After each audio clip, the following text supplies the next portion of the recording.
I'm Susan Grimaldi. I was a selectman from 2000 to 2003.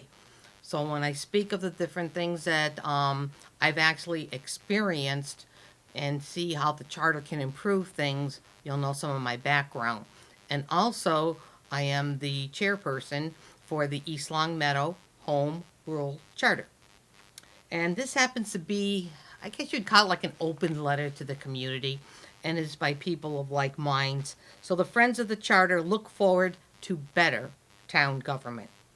Yes, we are in favor of the charter, and you probably should be too.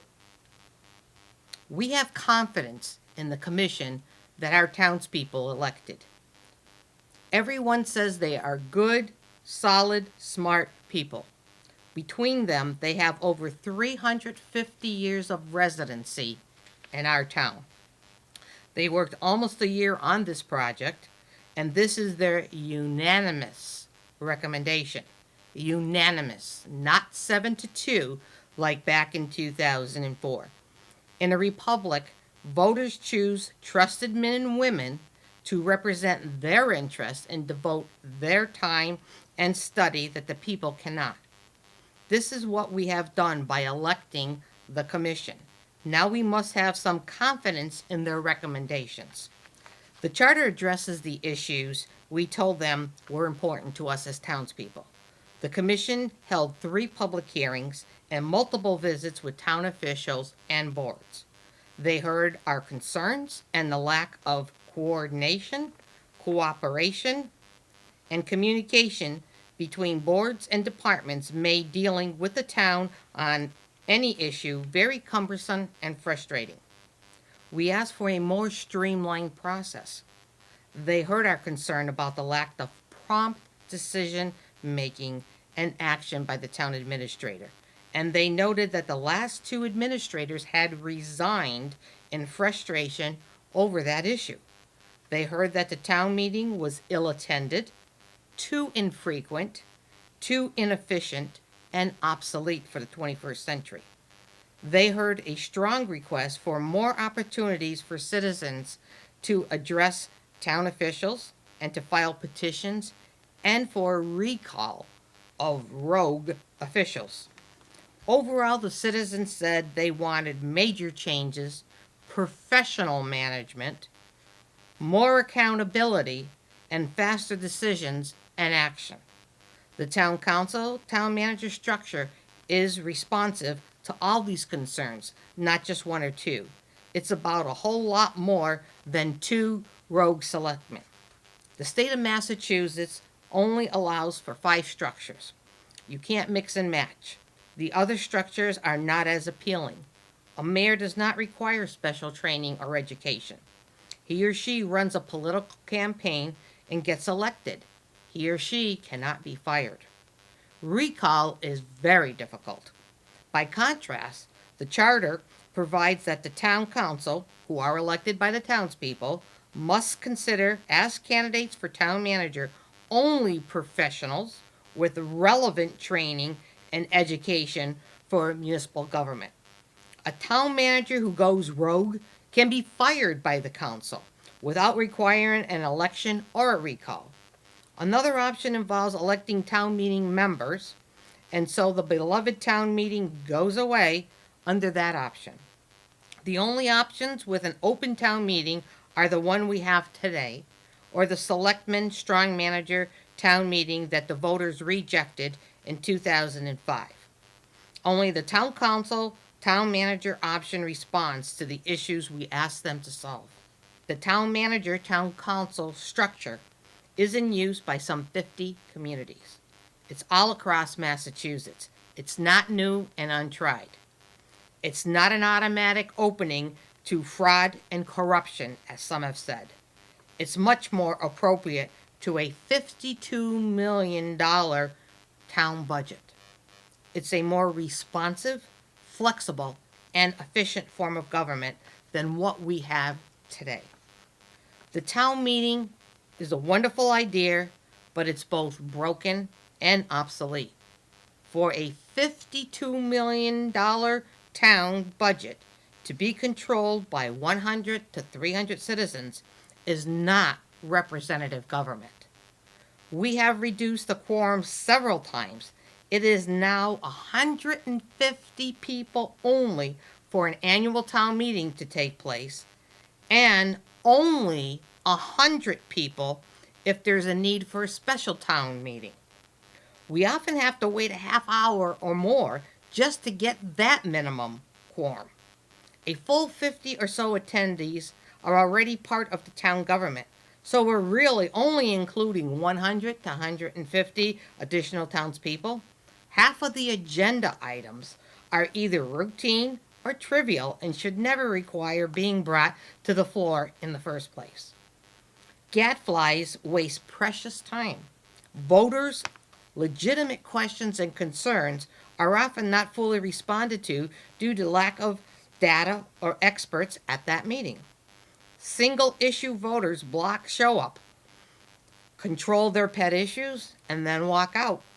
While the meeting obsesses over small dollar amounts for our beloved 4th of July parade or the animal control officers. Okay, these are facts. Maybe there are some fixes for the town meeting, but we will always be fighting citizen inattention, lack of information, voter distraction, and apathy. There's so much more going on in our lives than dealing with the day-to-day workings of municipal government. That's why the charter fits the bill. The charter actually enhances voter rights in many ways. The voters will be able to elect 7 councilors instead of 3 selectmen. So that's 7 councilors versus 3 selectmen. More representation, more ideas.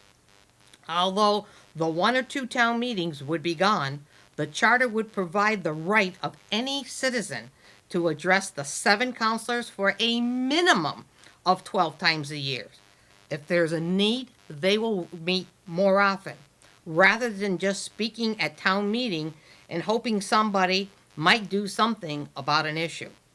I don't know about you, but it gets intimidating to walk to a microphone and talk in front of all your friends, neighbors, some of people you don't even know, and you're saying, I need to get my idea out, but you're nervous inside so you don't want to make a fool of yourself. Or you're intimidated that what you really want to say may not go over well with certain people that thought you were in favor as they were. So those are some issues that are real ones that we have asked, and it's been answered there. So rather than just speaking at town meeting and hoping somebody might do something about an issue, if the councilors fail to respond to the citizens who would have new rights of petition and referendum by which they could force change, just as they can today, but now only once a year at town meeting. The charter even provides a measure by which voters can force suspension of a measure already passed by the council pending a citizen vote to overturn it. If a councilor proves unsuited to the task or goes rogue, he or she can be recalled, unlike today.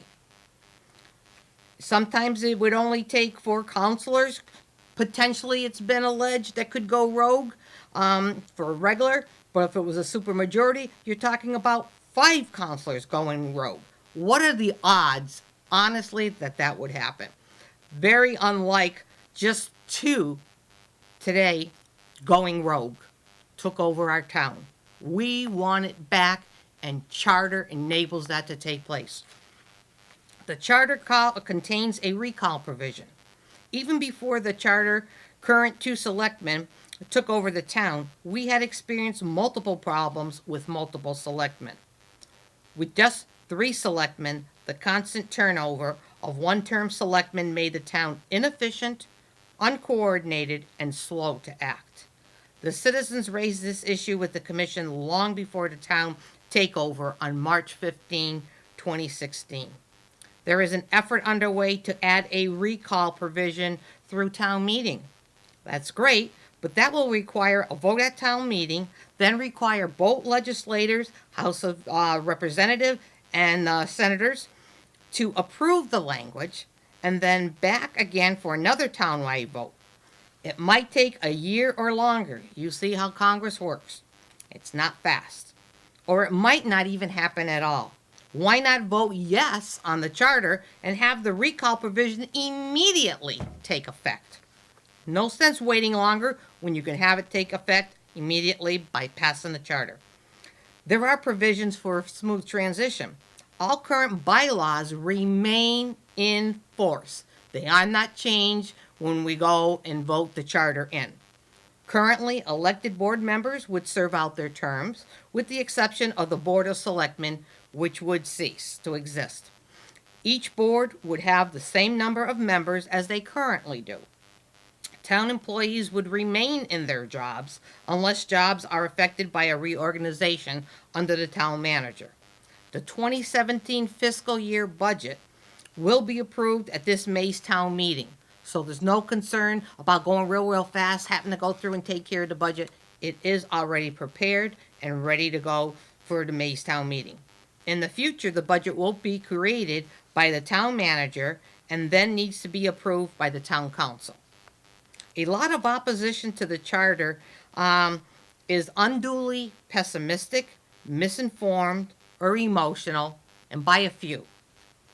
The main purpose of the charter is not to eliminate the selectmen or the town meeting. It's to give the town of East Long Meadow a 21st century structure that will be more efficient, more cooperative, and more responsible to the people. The town manager will have the power necessary to ensure that all boards and all departments of the town are coordinated, cooperative, and communicative with each other in serving the public's needs.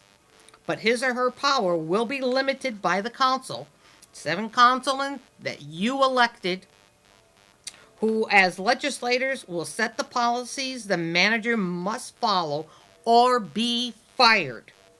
There is a residency requirement for the town manager. The charter was made so that the residency issue could be waived by the council if they believed it to be in the best interest of the town of East Long Meadow. The charter is not fixed in stone. The council can amend it at any meeting if something's not working right. And the charter requires a complete review in just 4 years. Today, there is no requirement for any review. The budget process, the zoning bylaws will actually have more and broader oversight than currently. There is only one new position being added. The other new position may be filled by current municipal employees. The bottom line, if you believe that the town of East Long Meadow residents will vote for 7 corrupt and incompetent counselors who will hire 1 corrupt or incompetent town manager, then you must vote no and retain the current corrupt and incompetent leadership that we now have in place. But if you think the voters of East Long Meadow will elect honest, intelligent counselors who love our town and will work to keep improving it, join us in voting optimistically for good government, for change. Vote yes on April 12th, 2016 at the Birchland Middle School, time from 7 a.m. to 8 p.m. And we thank you for your time and your consideration. And remember, vote yes for the East Long Meadow Home Rule Charter. Look on our Facebook page, Home Rule Charter, and also look on eastlongmeadowweather.org.